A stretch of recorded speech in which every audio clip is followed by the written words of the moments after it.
Hello students. चलिए start करते हैं practical problem number 3 of retirement of partner.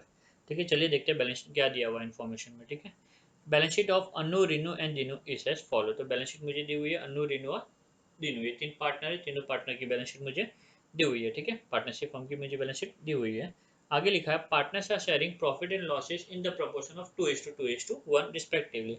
तो अनु, रीनू, दिनू ये तीनों भी जन आपस में प्रॉफिट और लॉस को शेयर कर रहे हैं इन द रेशियो ऑफ 2:1 के रेशियो में। ठीक है, balance sheet has on 31 March 2019 is as follow. तो बैलेंस शीट मुझे दी हुई है। इस बैलेंस शीट में क्रेडिटर्स का वैल्यू है 8000, बिल्स पेबल है 2000, रिजर्व्स है 5000। इस रिजर्व्स को स्टूडेंट हमें क्या करना है, तीनों भी पार्टनर्स में बांट देना है। ठीक है, 5000 को। नेक्स्ट कैपिटल, अनु का है 40,000, रीनू का है 30,000, दीनू का है 15,000। Okay, now moving toward asset side, bank balance is 5,000, debtors 20,000, less RDD 1,000, which net amount comes to 19,000. ठीक है, furniture 15,000, machinery 4,000, freehold property 27,000 and goodwill 30,000. Fine, total of balance sheet is 1 lakh rupees. आगे information दिया है मुझे, Dinu retired from the firm on 1 April 2019 on the following term. तो दिनू 1 अप्रैल 2019 को क्या हो रहा है स्टूडेंट, रिटायर हो रहा है। ठीक है, तो अनु, रीनू और दिनू में से दिनू क्या हो रहा है, यहाँ पे रिटायर हो रहा है। फाइन, फर्दर इन्फॉर्मेशन मुझे दिया हुआ है, the assets are to be revalued has freehold property. Freehold property को मुझे रीवैल्यू करना है। एग्जिस्टिंग वैल्यू 27 है और न्यू वैल्यू 30,000 दिया हुआ है स्टूडेंट। ठीक है, क्योंकि ये एडजस्टमेंट से रिलेटेड आइटम है, मैं इसे हाईलाइट कर लेता हूँ। फाइन, इसे मुझे इनर कॉलम में लिखना है। जो भी हमारा हाईलाइटेड पार्ट होगा वो हमें ये इंडिकेट करेगा कि उसे हमें इनर कॉलम में लिखना है। ठीक है, नेक्स्ट मशीनरी 5000, 4000 एग्जिस्टिंग वैल्यू है, इसकी वैल्यू कितनी करनी है हमें, 5000। तो मशीनरी भी अप्रिशिएट हो रहा है। नेक्स्ट फर्नीचर 12,000, फर्नीचर की वैल्यू एग्जिस्टिंग 15 है और न्यू वैल्यू कितनी है 12,000, मतलब 3000 डेप्रिशिएट हो रहा है यहाँ पे फर्नीचर। ठीक है, next all debtors are goods. तो ठीक है स्टूडेंट, जो डेटर्स दिए हुए लेस आरडीडी, तो लेस आरडीडी कंसीडर करने की मुझे ज़रूरत नहीं है। जितने भी डेटर्स है सभी के सभी गुड्स है, मतलब गुड है, मतलब क्या स्टूडेंट कि उसकी मुझे पूरी वैल्यू मिलने वाली है। ठीक है, बैड डेप्ट होने का चांस बिल्कुल भी नहीं है। तो ये पार्ट को मैं हाईलाइट नहीं करता हूँ यहाँ पे स्टूडेंट, डेटर्स को मैं डायरेक्टली बाहर 20,000 लिख दूंगा। ठीक है, आरडीडी जो लेस किया उसको मैं अवॉइड कर दूंगा। ओके, तो यहाँ से हम क्या करेंगे, डेटर्स को जब हम नोट करेंगे तो डेटर्स को एग्जैक्ट 20,000 अमाउंट से हम नोट कर देंगे, क्योंकि आरडीडी का रिक्वायर्ड नहीं, क्योंकि सारे डेटर्स कैसे कंसिडर किए हुए हैं, यहाँ पे गुड कंसिडर किए हुए हैं। ठीक है, तो डेटर्स हमारा 20,000 एज इट बाहर आ जाएगा। और ये जो 1,000 में नहीं लिख रहा हूँ स्टूडेंट, तो ये हमारा एक इफेक्ट हो गया कि हम 1,000 नहीं लिख रहे। दूसरा इफेक्ट स्टूडेंट, जो एक्सपेंस क्या बोलते हैं, और डेटर्स को मैं 20,000 लिख रहा हूँ। एग्जिस्टिंग कितना डेटा मेरा 19,000, उसकी जगह पे मैं 20,000 लिख रहा हूँ। तो 1,000 यहाँ पे मेरा एसेट इंक्रीज हो रहा है। तो जब भी एसेट इंक्रीज होता है तो प्रॉफिट होता है स्टूडेंट। तो ये 1,000 का जो प्रॉफिट हुआ मैं ऐसे प्रॉफिट एंड लॉस एडजस्टमेंट के क्रेडिट साइड में नोट कर दूंगा। ठीक है, तो मैं यहाँ पे डेटर्स को हाईलाइट नहीं कर रहा हूँ। फाइन, डायरेक्टली मैं इसको आउटर कॉलम में 20,000 नोट कर दूंगा। ठीक है, आगे लिखा हुआ है goodwill of the firm are valued at thrice the average profit of the preceding 5 years। Okay, तो गुडविल ऑफ द फर्म मुझे फाइंड आउट करना पड़ेगा फ्रेंड। यहाँ पे गुडविल मुझे डायरेक्टली दिया हुआ नहीं है। उन्होंने कहा जो गुडविल है फर्म का वो क्या होगा, थ्राइस मतलब 3 टाइम होगा। 3 टाइम किसका, average profit of preceding 5 year. 3 time किसका, average profit of preceding 5 years का 3 टाइम होगा। ओके फाइन, तो एक काम करते स्टूडेंट, हम ऑन द स्पॉट ये टाइम पे ही साथ में गुडविल को वैल्यू कर लेते। ठीक है, तो profit for the firm, sorry profit for the firm for the year 14-15 1,000, 15-16 10,500, 16-17 10,000, 17-18 16,000 and 18-19 10,000। तो 5 ईयर्स का मुझे, पास्ट 5 ईयर्स का मुझे प्रॉफिट यहाँ पे दिया हुआ है। ओके, तो स्टूडेंट चलिए फटाफट एक काम करते हैं, हम एवरेज प्रॉफिट निकाल देते हैं। क्यों, क्योंकि गुडविल फाइंड करने के लिए मुझे क्या फाइंड आउट करना पड़ेगा, पहला average profit of preceding 5 year, ये फाइंड आउट करना पड़ेगा। तो सबसे पहले हम एवरेज प्रॉफिट फाइंड करते हैं। ओके, तो जो एवरेज प्रॉफिट होगा वो कितना होगा देखते हैं। Average profit equal to total profit divide by number of year, total profit divide by number of year. ठीक है, अब टोटल प्रॉफिट में ये सारा जो ईयर का प्रॉफिट है वो हम नोट कर देंगे। 1,000 प्लस 10,500 प्लस 10,000 प्लस 16,000 प्लस 10,000। ठीक है, डिवाइडेड बाय 5, क्योंकि टोटल नंबर ऑफ ईयर 5 है यहाँ पर, ठीक है। इन सब का टोटल करेंगे स्टूडेंट नेक्स्ट स्टेप पे हम। इन सब का टोटल जो आएगा वो 47,500 है। 47,500 divided by 5 which will give us 9,500। तो स्टूडेंट एवरेज प्रॉफिट मुझे मिल गया यहाँ पे 9,500, ठीक है। तो गुडविल जो है उसका वैल्यू कैसे आएगा student? Goodwill of the firm is valued at thrice. Thrice मतलब स्टूडेंट 3 टाइम। 3 टाइम किसका? 3 time of average profit of preceding 5 year. Average profit of preceding 5 year तो मैंने फाइंड आउट कर दिया 9,500। उसको मुझे 3 टाइम्स करना है गुडविल फाइंड आउट करने के लिए। तो यहाँ पे मैं नोट करता हूँ goodwill equal to average profit into number of year of purchase, ठीक है। Number of year of purchase मतलब ये थ्राइस जो लिखा है स्टूडेंट, वहाँ पे मुझे यहाँ पे number of year of purchase में ये नोट करना है, ठीक है। तो अकॉर्डिंगली गुडविल का जो वैल्यू आएगा वो आएगा 9,500 which is average profit and number of year of purchase is 3। Okay, तो अकॉर्डिंगली मेरा जो गुडविल का वैल्यू आया स्टूडेंट आया है 28,500। कितना आया? 28,500। तो जो गुडविल मैंने एसेट में रिकॉर्ड किया हुआ 30,000, उसका वैल्यू कितना हो गया स्टूडेंट? अब 20,500 हो गया। तो यहाँ पे गुडविल क्या हो रहा है स्टूडेंट? अब हमारा डेप्रिशिएट हो रहा है, करेक्ट। 28,500 डेप्रिशिएट हो रहा है, सॉरी करंट वैल्यू हो गया 20,500। तो कितना डेप्रिशिएट हो रहा है यहाँ पे? 1,500 हमारा यहाँ पे गुडविल डेप्रिशिएट हो रहा है स्टूडेंट। गुडविल भी हमारा एक एसेट है और उसकी वैल्यू कम हो रही है, तो जब कभी भी एसेट की वैल्यू रिड्यूस होती है इससे हम कहाँ पे रिकॉर्ड करते हैं? रीवैल्यूएशन अकाउंट के डेबिट साइड में, ठीक है। तो ये 1,500 मैं रीवैल्यूएशन अकाउंट के डेबिट साइड में नोट कर दूंगा, ठीक है। तो यहाँ पे हमें इनडायरेक्टली गुडविल से रिलेटेड एडजस्टमेंट भी मिल गया। तो चलिए गुडविल को भी हम हाईलाइट कर देते हैं, ठीक है। तो यहाँ पे मैं गुडविल को भी हाईलाइट कर देता हूँ। फाइन, चलिए ये भी हो गया हमारा। अब नेक्स्ट ये है Dinu should be paid 3,000 by cheque. Dinu को हमें पे करना है, कैसे पे करना है? चेक के थ्रू। तो स्टूडेंट एंट्री पास करते हैं हम यहीं पर ही, क्योंकि दिनू पर्सनल अकाउंट है, दिनू रिसीवर है यहाँ पर, ठीक है। हम पे करेंगे तो वो रिसीव कर रहा है। तो Dinu account debit, debit the receiver to bank. तो Dinu account debit to bank, ठीक है। ये हमने एंट्री यहाँ पे पास कर दी। फाइन, आगे लिखा हुआ है the balance of Dinu capital account should be kept in the business as loan. तो दिनू को 3,000 पे करने के बाद में भी अगर कुछ बैलेंस बच रहा है तो उसे हम लोन कंसिडर करेंगे। ये सिर्फ एक इन्फॉर्मेशन दिया हुआ है स्टूडेंट, ठीक है। तो स्टूडेंट हमने सारी क्या बोलते क्वेश्चन को अच्छे से रीड कर दिया टॉप टू बॉटम एकदम। अब हम हमारा वर्किंग स्टार्ट करेंगे, ठीक है, सम स्टार्ट करेंगे। So let's start. सबसे पहले हम क्या करेंगे स्टूडेंट? लायबिलिटी साइड से स्टार्ट करेंगे। तो लायबिलिटी साइड में सबसे पहला चीज़ है क्रेडिटर्स और बिल्स पेबल। क्रेडिटर्स और बिल्स पेबल। तो क्रेडिटर्स है 8,000, बिल्स पेबल है 2,000। कोई इफेक्ट नहीं, कोई एडजस्टमेंट, इसको मैं has it is new balance sheet में नोट कर लेता हूँ, ठीक है। तो यहाँ पे मैं लिख देता हूँ क्रेडिटर्स और बिल्स पेबल 8,000 और 2,000, ठीक है। प्रॉपर स्टेप बाय स्टेप जाना है तो आपका सम एग्जैक्टली वन स्टेप में ही करेक्ट आएगा इसमें, ठीक है। तो क्रेडिटर्स और बिल्स पेबल को रिकॉर्ड करने के बाद में अब रिजर्व की बारी। रिजर्व 5,000 है, 5,000 को डिस्ट्रीब्यूट करना है। तो स्टूडेंट तीनों पार्टनर में डिस्ट्रीब्यूट करना है तो हम क्या करेंगे? 5,000 को तीनों पार्टनर के रेशो के टोटल से डिवाइड करेंगे, ठीक है। 2:2:1 का टोटल जो आएगा वो आएगा 5। तो 5,000 को मैं 5 से डिवाइड करूंगा तो मुझे कितना मिलेगा? 1,000। ओके, तो मुझे 1 शेयर का वैल्यू मिल गया 1,000। तो 2 से मल्टीप्लाई करूंगा तो कितना होगा? 4। 2 से मल्टीप्लाई करूंगा तो 4 और 1 से मल्टीप्लाई करूंगा तो 1, ठीक है। Sorry sorry sorry wrong. और 5 को मैं 5,000 को जब मैं टोटल इससे डिवाइड करूंगा 5 से तो मुझे कितना मिलेगा? 1,000। 1,000 को मैं 2 से मल्टीप्लाई करूँ तो 2,000, 2,000 और 1,000 ये मुझे मिलेगा स्टूडेंट, ठीक है। तो मैं रिजर्व को डिस्ट्रीब्यूट कर देता हूँ पार्टनर्स के बीच में। रिजर्व कहाँ लिखा हुआ है? लेफ्ट हैंड साइड में, लायबिलिटी साइड में लिखा हुआ है। तो इसे मैं कैपिटल अकाउंट के क्रेडिट साइड में यानी कि राइट हैंड साइड में ट्रांसफर कर देता हूँ, ठीक है।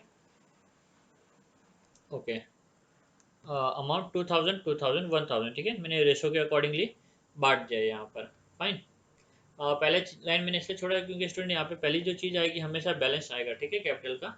इसलिए मैंने एक लाइन छोड़ के रखी हुई है यहाँ पर। चलिए मूव करते फर्दर। कैपिटल अकाउंट दिया अनु, रीनू, तीनों का कैपिटल अकाउंट कितना है? 40, 30 और 50, ठीक, 15,000। तो इसे मैं ट्रांसफर कर देता हूँ पार्टनर्स कैपिटल अकाउंट के क्रेडिट साइड में, ठीक है। तो इसे हम ट्रांसफर कर देते हैं पार्टनर्स कैपिटल अकाउंट के क्रेडिट साइड में। अकॉर्डिंगली जो अमाउंट आएगा 40,000, 30,000 और 15,000।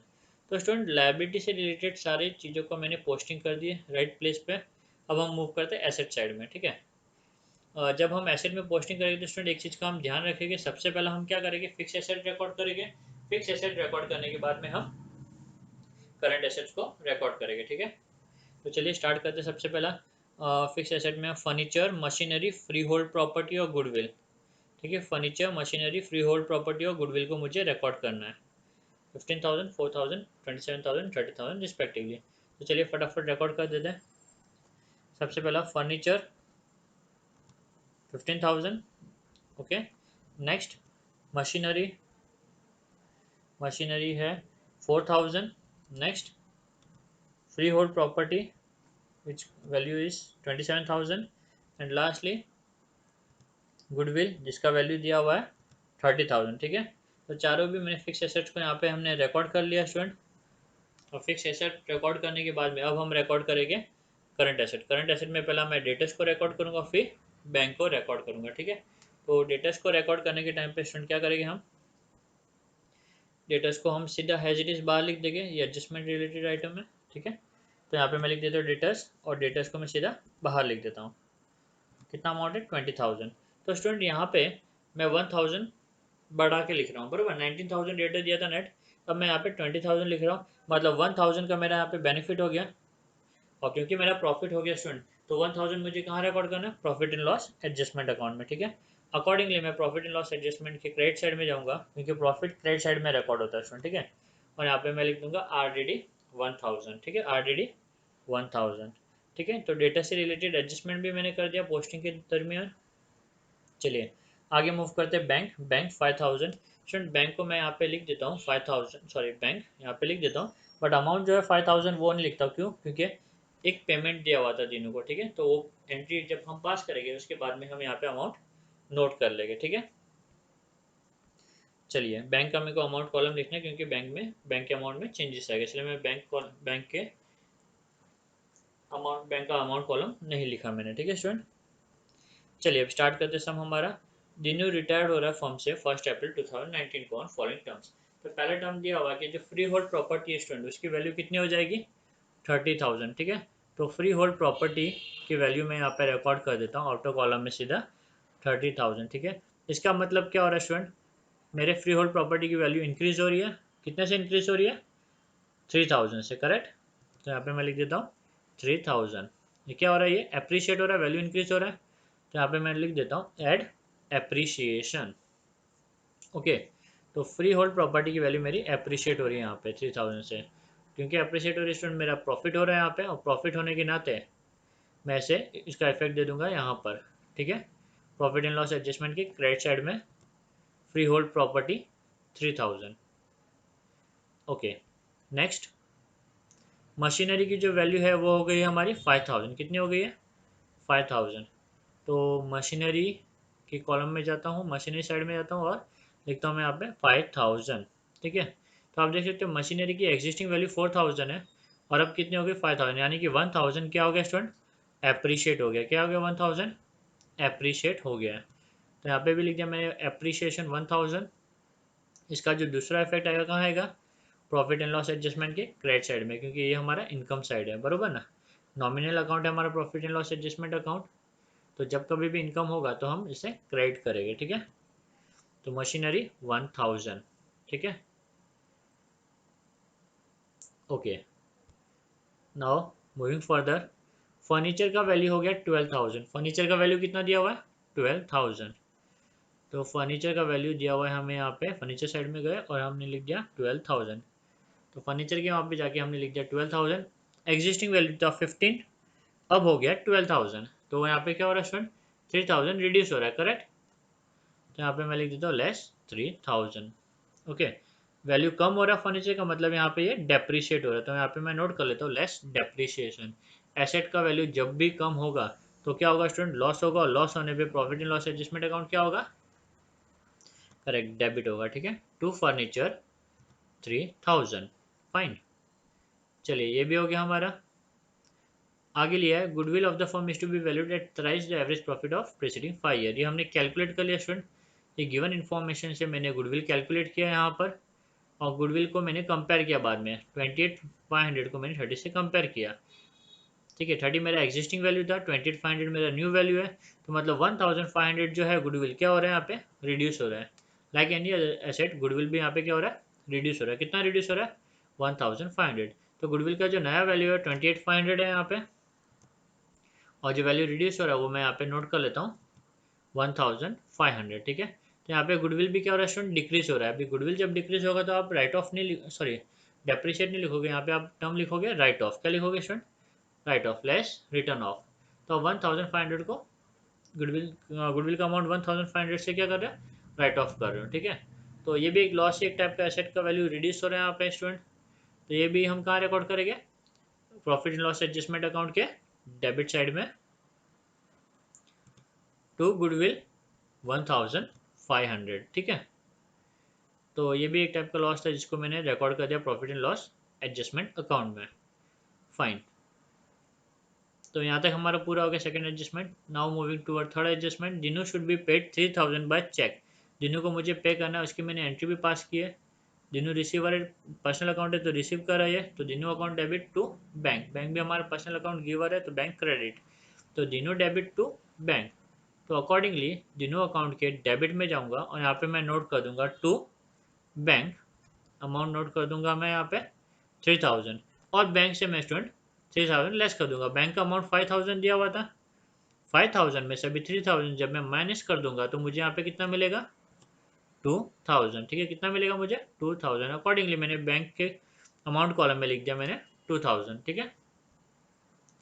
फाइन। तो ये एडजस्टमेंट भी मैंने पास ऑन कर दिए। लास्ट में खाली इन्फॉर्मेशन है स्टूडेंट, यहाँ पे ये लिखा हुआ है कि दिनों का जो कैपिटल अकाउंट है उसे क्लोज करने पे जो भी बैलेंस मिलेगा उसे मुझे बिजनेस लोन कंसिडर करना है, ठीक है। तो चलिए, सभी एडजस्टमेंट मैंने पास कर दिए, कवर कर दिए। अब मुझे profit and loss account close करना होगा स्टूडेंट, ठीक है। तो profit and loss account close करने के लिए मैं देखूंगा बैलेंस कौन सा हैवियर है। क्रेडिट साइड का टोटल आ रहा है 500 और डेबिट का टोटल आ रहा है 4500। डेफिनेटली मेरा क्रेडिट साइड हैवी है। तो 5000, सॉरी 500 नहीं, 5000, 5000 और 5000, ठीक है। 5000 में से जब मैं 4500 माइनस करूंगा तो मुझे डिफरेंस कितना मिलेगा स्टूडेंट, करेक्ट 500, ठीक है। तो ये मुझे डिफरेंस मिल गया। ये क्या है स्टूडेंट, प्रॉफिट है कि लॉस है, या ये प्रॉफिट है, ठीक है। क्यों, क्योंकि हमारा क्रेडिट साइड हैवी है, ठीक है। इनकम साइड हमारा हैवी, क्रेडिट साइड हमारा इनकम साइड है। इनकम साइड हैवी है, एक्सपेंस साइड हमारा कम है, जो डिफरेंस आएगा वो क्या होगा, हमारा प्रॉफिट होगा, ठीक है। ये प्रॉफिट जो है 500 का मुझे ऑल पार्टनर्स में डिस्ट्रीब्यूट करना है। कैसे, in the old ratio. Old ratio कितना है, 2:2:1, जिसका टोटल आता है 5। जब मैं 500 को 5 से डिवाइड करूंगा तो कितना मिलेगा मुझे, 100, करेक्ट। तो 100 इंटू 2, 200, 2:100 इंटू 2, 200, 2:2:1, 1 इंटू 100, 100, ठीक है। तो रेशो के हिसाब से स्टूडेंट मैंने तीनों पार्टनर को ये अमाउंट जो 500 था वो डिस्ट्रीब्यूट कर दिया, ओके। ये तीनों पार्टनर्स को बिलोंग करता है, तो यहाँ पे मैं लिख देता हूँ to partners capital account profit, ठीक है। ब्रैकेट में प्रॉफिट भी करके आप बता सकते हो, ठीक है, प्रॉफिट। इसका दूसरा इफेक्ट कहाँ आएगा स्टूडेंट, इसका दूसरा इफेक्ट आएगा पार्टनर्स कैपिटल अकाउंट के क्रेडिट साइड में, ठीक है। प्रॉफिट एंड लॉस एडजस्टमेंट की लेफ्ट हैंड साइड में लिखा है, तो पार्टनर्स कैपिटल के राइट हैंड साइड में, ओके। या फिर आप यहाँ पे भी देख सकते हो, पार्टनर्स कैपिटल अकाउंट के बाजू में 2 लिखा है, तो पार्टनर्स कैपिटल अकाउंट के क्रेडिट साइड में जाएगी और यहाँ पे लिखेगी by profit and loss adjustment account, ठीक है। अकॉर्डिंगली यहाँ पे ये अमाउंट जो है हमने लिखा है प्रॉफिट एंड लॉस एडजस्टमेंट में, वो यहाँ पे नोट कर देगी 200, 200 एंड 100, ठीक है। अब हम क्या करेंगे स्टूडेंट, सबसे पहला जो रिटायरिंग पार्टनर का जो अकाउंट है उसको हम क्लोज करेंगे। तो रिटायरिंग पार्टनर का जो अकाउंट का बैलेंस आ रहा है वो आ रहा है 16,100, 16,100, 16,100, ठीक है। डिफरेंस जो आएगा उसे हमें क्या कंसीडर करने बोला हुआ है, लोन। तो हमारा डिफरेंस आया 13,100, इसे हम कंसीडर करेंगे लोन, ठीक। इसका लोन, दिनों का लोन स्टूडेंट। ये लाइबिलिटी अभी अराइज हुई, अभी क्रिएट हुई है, तो इसको हम लाइबिलिटी साइड में रिकॉर्ड कर देते हैं, ठीक है। तो दिनों लोन अमाउंट कितना, 13,100, ठीक है। अब रिटायरिंग पार्टनर के अकाउंट को क्लोज करने के बाद में बचे हुए 2 अकाउंट को हम क्लोज करते हैं, ठीक है। तो रिनू का क्रेडिट साइड का टोटल आ रहा है मेरा 32,200 और अनु का टोटल आ रहा है मेरा 42,200, ठीक है। तो दोनों का टोटल मैं लिख देता हूँ यहाँ पे 42,200, 32,200 क्लोज कर देते दोनों अकाउंट को। तो ये अमाउंट मिल गया और यहाँ पे मैं लिख देता हूँ to balance carried down. Account close करने पे जो डिफरेंस है वो हमारा बैलेंस होगा और ये बैलेंस कहाँ जाएगा स्टूडेंट? लायबिलिटी साइड में, ठीक है। कैपिटल हेड के अंदर हम ये दोनों अमाउंट नोट करेंगे, ठीक है। तो कैपिटल के अंदर अनु का कैपिटल 42,200 यहाँ से आया और रीनू का 32,200 यहाँ से आया, ठीक है। इन दोनों का जो टोटल होगा वो हम यहाँ पे बाहर रिकॉर्ड कर देंगे, which comes to 74,400। Okay student, 74,400। तो सभी क्या बोलते हैं, profit and loss adjustment close करके मैंने जो डिफरेंस था पार्टनर्स कैपिटल में ट्रांसफर कर दिया। पार्टनर्स कैपिटल को क्लोज करने पे जो डिफरेंस था मैंने लायबिलिटी साइड में ट्रांसफर कर दिए, ठीक है। एक दिनू लोन और दूसरा कैपिटल अकाउंट, ठीक है। अब मैं क्लोज करूंगा स्टूडेंट बैलेंस शीट और देखता हूँ कि बैलेंस शीट का जो टोटल है वो टैली होता है कि नहीं होता है, ठीक है। तो चलिए देखते हैं बैलेंस शीट का जो अमाउंट है वो टैली होता है कि नहीं होता है। तो एसेट साइड का हमारा टोटल आ रहा है 97,500, आप चेक कर सकते हैं यहाँ पे 97,500, ठीक है। और जो लाइबिलिटी साइड का टोटल आ रहा है हमारा वो आ रहा है 97,500। ओके, तो हमारा यहाँ पे बैलेंस शीट टैली हो गया स्टूडेंट, ठीक है। तो यहाँ पे है ये हमारा सम कंप्लीट होता है स्टूडेंट। अगर आपको समझ में आया हो, अच्छा लगा हो, तो प्लीज़ ज़्यादा से ज़्यादा लोगों तक इसे शेयर कीजिए, लाइक कीजिए। Okay, thank you.